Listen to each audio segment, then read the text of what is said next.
नमस्कार। हमारा आज का टॉपिक है अर्ब्स पाल्सी। पाल्सी का मतलब होता है वीकनेस और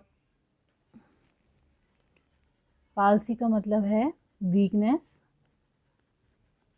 और अर्ब जो है ये जिस डॉक्टर ने इसको डिस्क्राइब किया था इस कंडीशन को, विलहेल्म अर्ब, उसके नाम पर है ये अर्ब्स पाल्सी।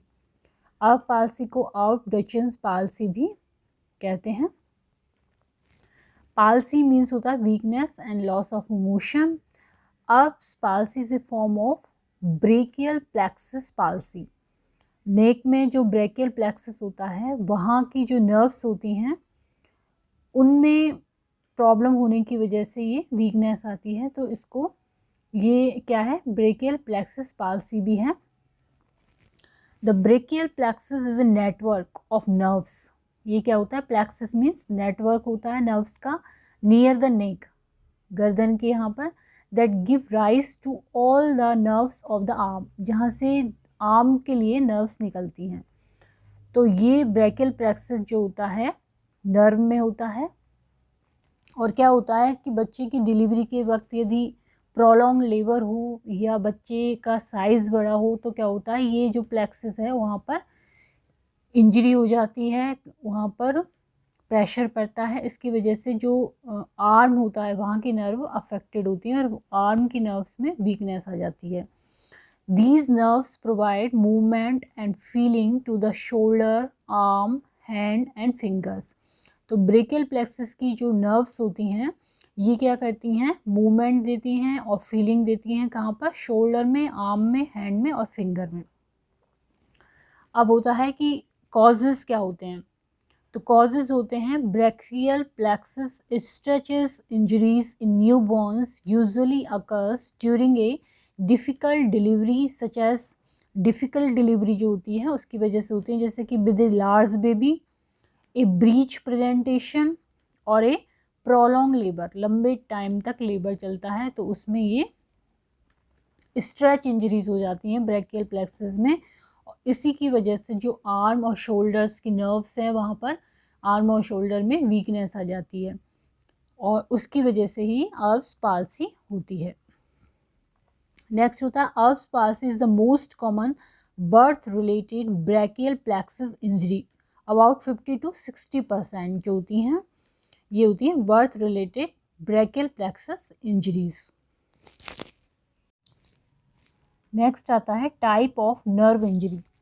अब जो नर्व इंजरी है उनके क्या क्या टाइप होते हैं, तो मेनली 4 टाइप होते हैं। फर्स्ट होता है न्यूरोप्रेक्सिया।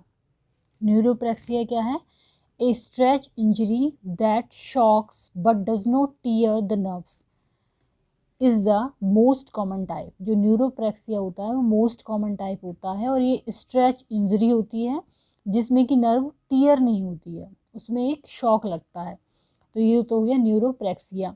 Normally these injury heal on their own, ये अपने आप ही हील हो जाती हैं या सही हो जाती हैं और यूजुअली विद इन 3 मंथ, इनको 3 महीने लगते हैं अपने आप सही होने में न्यूरोप्रेक्सिया में। तो न्यूरोप्रेक्सिया में क्या हो रहा है, स्ट्रेच इंजरी हो रही है जिसकी वजह से शॉक हो रहा है, बट वहाँ पर कुछ प्रॉब्लम हो रही है बट टीयर नहीं हो रहा है नर्व का। सेकेंड इंजरी जो है वो कहलाती है न्यूरोमा। न्यूरोमा में क्या होता है, stretch injury that damages some of the nerve fibre may result in scar tissue. अब क्या होते हैं, नर्व फाइबर को डैमेज कर देती है स्ट्रेच इंजरी, वहाँ पर स्कार टिश्यू बन जाते हैं और ये स्कार टिश्यू क्या करते हैं, जो हेल्दी नर्व्स होती हैं उनको भी ये प्रेशराइज करते हैं, वहाँ पर प्रेशर देते हैं। तो उससे क्या होता है, वहाँ पर हेल्दी नर्व भी प्रभावित हो जाती हैं। तो इसकी वजह से यहाँ पर क्या होगा, रिकवरी तो होगी लेकिन पूरी तरह से रिकवरी नहीं होगी, जबकि न्यूरोप्रेक्सिया में पूरी तरह से रिकवरी हो रही है विद इन 3 मंथ में। नेक्स्ट आता है रप्चर। रप्चर में क्या होता है, a stretch injury that causes the nerves to be torn apart. यहाँ पर रप्चर हो जाती हैं, nerves will not heal on its own, और अपने आप ये नहीं हील हो पाती हैं। नेक्स्ट आता है एवल्जन। 4 टाइप की जो इंजरी है नर्व इंजरी वो होती है एवल्जन।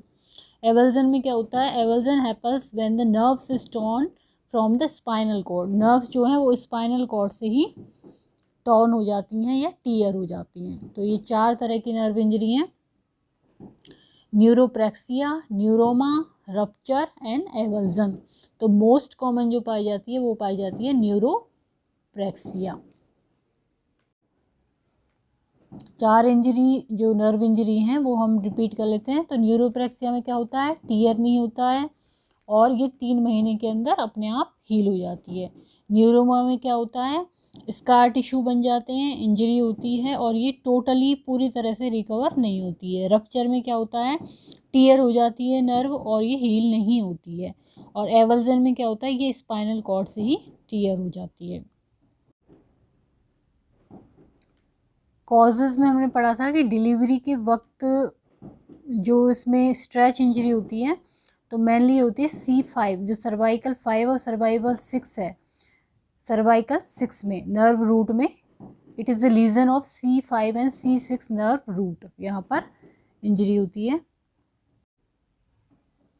नेक्स्ट है साइन एंड सिम्टम्स। तो साइन एंड सिम्टम्स क्या होंगे, तो क्लासिकल साइन जो होगा अर्ब पाल्सी का वो होगा is called waiters tip deformity. जैसे वेटर टिप लिखते वक्त अपने हैंड को करता है उस तरह से ये वेटर्स टिप डिफॉर्मिटी कहलाती है। जैसे कि हम इस पिक्चर में देख सकते हैं कि ये हैंड जो है इस तरह से वीकनेस है इसमें,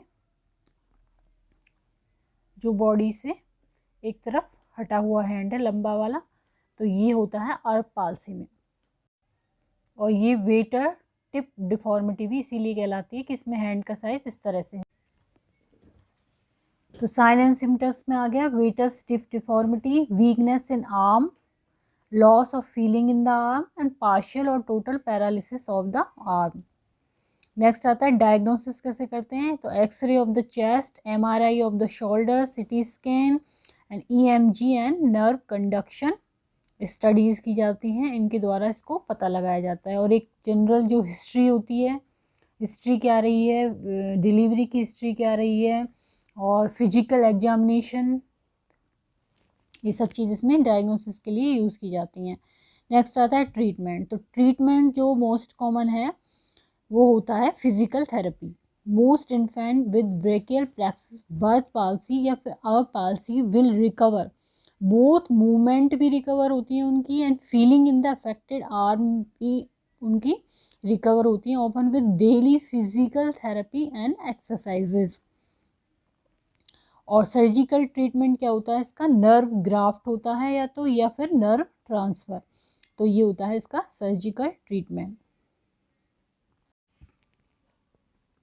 तो आज का हमारा टॉपिक था अर्ब पाल्सी। इसमें क्या होता है, जो आर्म होती है वो बच्चे की जो आर्म है वहाँ पर क्या होती है, वीकनेस आ जाती है, फीलिंग वहाँ पर नहीं रहती है और या फिर पैरालिसिस टाइप हो जाता है वहाँ पर। और ये मेनली होता है जब डिलीवरी के टाइम पे ब्रेकियल प्लेक्सस में स्ट्रेच इंजरी होती है उसकी वजह से। तो यदि ये वीडियो आपको पसंद आता है तो इसको लाइक करें, चैनल को सब्सक्राइब करें, कमेंट करें एंड शेयर करें। Thank you.